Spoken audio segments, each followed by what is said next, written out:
All right, so collaborative poetry, again, is the idea of working with someone else when putting your poem together. It comes in different forms. Usually using forms will allow you to kind of set the boundaries with your partner of what the rules are for what you're writing. So I'm going to share with you a poem that I wrote back in 2005. I was taking a graduate level poetry workshop class with Denise Duhamel, where she was teaching us about the abecedarian, which, if you don't know what an abecedarian is, it's known as the ABC poem. So first letter's A, second letter's B, and then typically what happens is you have like alliteration, a couple of A's, a couple of B's, a couple of C's, and then you get the whole sequence going.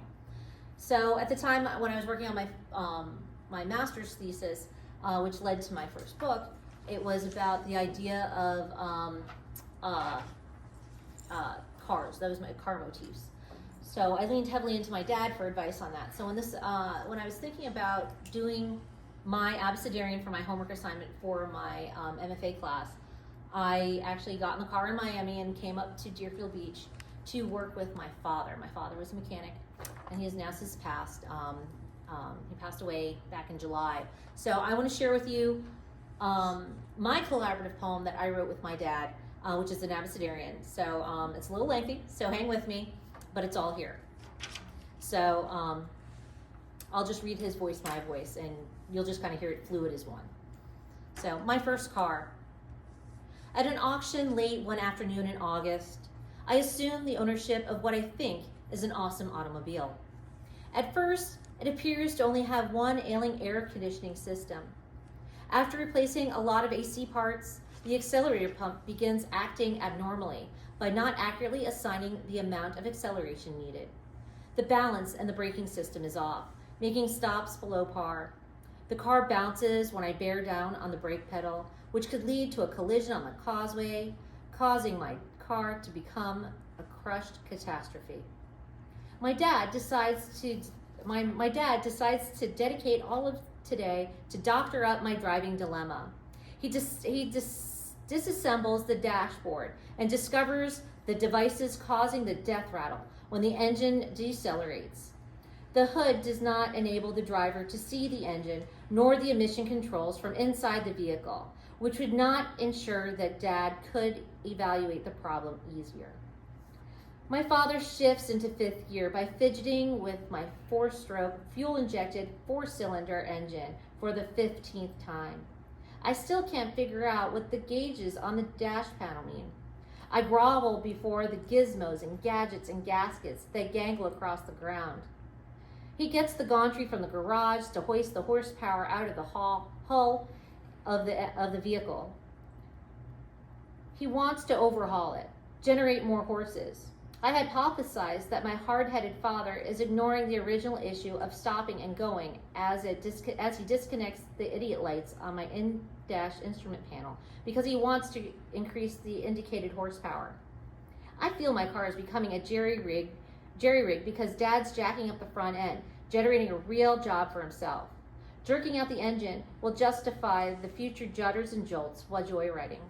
The key to understanding this conundrum is to know that my father wants to kick the car up a notch so it can get to 100 kilometers quickly, even though it is a labor-intensive job. Later, he leaves a litany of Lego-like parts all over the lawn. What makes matters even more morose is that he manages to maintain his methodical mess in the mechanic's toolbox under the mango tree. Nevertheless, he knows he'd never neglect the nuances like this novel piece of junk. The part that operates the odometer is obsolete, but he figures out that the car can now only operate in overdrive. Otherwise, it would stall out. Peculiar as it seems, the parking prawl is perpendicular to the position of park, posing another problem to perceive. The quietness of the exhaust is quaint, never quarrelsome, but really not race-worthy. So Dad reluctantly relies on the resonator to resolve the problem.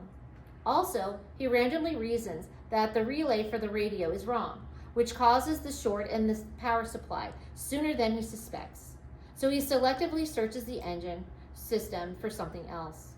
He takes time to think about the torque coming from the transmission, transverses the drive shaft, and totally takes up the rest of the day. Usually, my Uncle Udell underestimates the usefulness of many parts in the undercarriage, ultimately undoing the parts underneath. But today, it's up to Dad. The vacuum leak causes the exhaustive vroom vroom sound, which vexes our valiant mechanic. Not to mention the vibrations it creates. Its volume makes the windshield wipers wobble so badly it won't wipe the windshield washer fluid off. The exterior of the car isn't too bad, except for the X-shaped scratches on the trunk. The interior has many extras such as XM radio, but even it, on occasion, makes extremely loud buzzing. Yellow is not my favorite color for this year car, but it's better than rust. The steering yoke is very loose, but Dad says it's still safe despite its yielding. This car really turned out to be a zero, since it no longer has any zip or zoom. Even if it was painted with zany zebra stripes and came with a zillion air fresheners, I still couldn't get zilch if sold. Amazing.